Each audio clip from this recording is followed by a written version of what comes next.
मोहम्मद पैगंबर साहब मक्का के लोगों में इस ज्ञान का प्रचार प्रसार करने लगे कि अल्लाह एक है और अल्लाह निराकार है।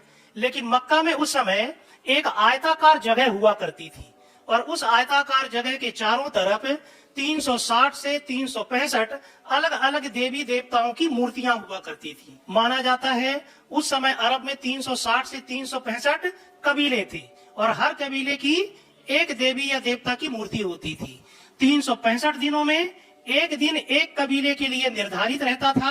उसी दिन उस कबीले के लोग उस आयताकार जगह में जाकर के अपने देवी या देवता की मूर्ति की पूजा किया करते थे। ऐसी जानकारी मिलती है कि उन देवी देवताओं में 3 देवियां पैगंबर की पुत्रियां थीं। कुरान में उनके नाम भी मिलते हैं, अल-लात, अल-लुज्जा एवं मनात, और एक पुरुष देवता के रूप में कुरान में नाम मिलता है हुबल का। लेकिन हजरत मोहम्मद पैगंबर साहब ये प्रचार कर रहे थे कि अल्लाह तो निराकार है, यानी मूर्ति पूजा उचित नहीं है, और अल्लाह अनेक नहीं बल्कि एक है।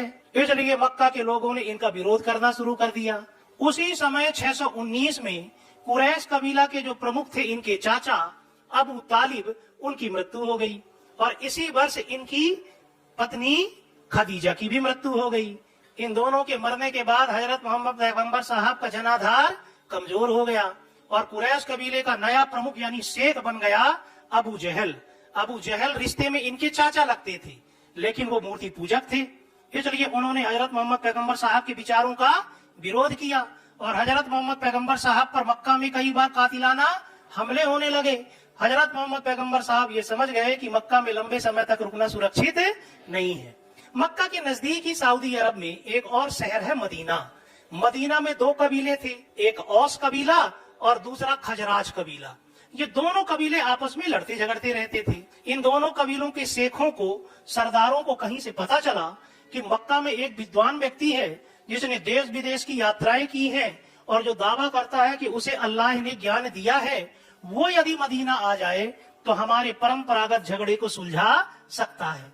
तो इन कबीले के सरदारों ने, शेखों ने हजरत मोहम्मद पैगंबर साहब को अपना विवाद सुलझाने के लिए मक्का से मदीना आमंत्रित किया। हजरत मोहम्मद पैगंबर साहब भी मक्का में सुरक्षित नहीं थे, इसलिए ये भी सहर्ष मक्का से मदीना जाने के लिए तैयार हो गए। 622 ईस्वी में हजरत मोहम्मद पैगंबर साहब अपने कुछ अनुयायियों के साथ मक्का से मदीना चले गए।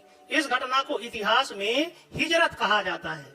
हिजरत अरबी भाषा का शब्द है जिसका अर्थ है स्थानांतरण, अर्थात हजरत मोहम्मद पैगंबर साहब का मक्का से मदीना स्थानांतरण।